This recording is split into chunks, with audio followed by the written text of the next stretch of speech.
நம்ம கிட்ட பணம் இருக்குல்ல. நம்ம கிட்ட இருக்கா? நம்ம பணம் அது ஏன் பணம்? என்ன மீனா நீ நானும் பிரிச்சு பேசுற? இங்க பாருங்க, அந்த பணத்தை நம்ம பணம் நீங்க உரிமை கொண்டாடிட்டு வராதீங்க. அது ஏன் பணம்.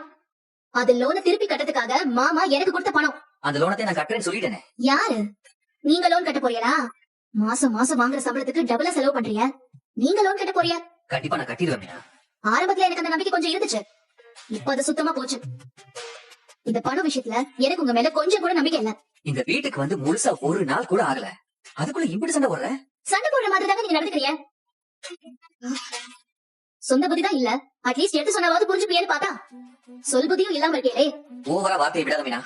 வர பணத்தை எப்படி செலவு பண்ணணும் உங்களுக்கு தெரியாது, எதுக்கு செலவு பண்ணணுங்கிறதும் தெரியாது. அதான் சொல்லுவாங்களே, அர்ப்பனுக்கு வாழ்வு வந்தா அர்த்த ராத்திரி கொடை பிடிப்பாங்க. அப்படிதான் அந்த ஆட்டம் தான் இங்க போட்டுட்டு இருக்கீங்க. இப்பதான் எனக்கு உங்களை நம்பி வந்தது தப்பான பயமா இருக்குங்க. உன்னை யாரு என்ன நம்பி வர சொன்னா? அப்பா பார்த்து வச்ச ஒரு மாப்பிள்ள, அவனே கல்யாணம் பண்ணிட்டு போயிருக்க வேண்டியதானே? நான் ஏன் வீட்ல இருந்து உங்களை கல்யாணம் பண்ணிட்டு வந்ததை பத்தி சொல்லலங்க, உங்க அம்மா வீட்ல இருந்து இங்க வந்ததை பத்தி சொல்லிட்டு இருக்கேன். அடுத்து நீ அதான் சொல்லுவ? எனக்கு தெரியாது நினைச்சிட்டு இருக்கியா? ஏங்க நான் ஏதோ சொல்ல வந்தா நீங்க எதையும் புரிஞ்சுட்டு பேசிட்டு இருக்கீங்க. எனக்கு நல்லா புரியுது நீ என்ன சொல்ல வர, எனக்கு நல்லா புரியுது. இங்க பாருங்க, நான் பணத்தை பத்தி உனக்கு எப்ப பாரு பணத்தை பத்தி மட்டும் தானே யோசனை. என்ன பத்தி நீ யோசிக்கவே மாட்டேங்கிற. உன் பணம் 10 லட்சத்தை எடுத்து நான் எங்கேயும் ஓடிட மாட்டேன். என்ன திருப்பி கண்டிப்பா கொடுத்துருவேன். அந்த வீட்டுல தான் நிம்மதி இல்ல, இங்க வந்தா இங்க அதை விட நிம்மதியே இல்லை.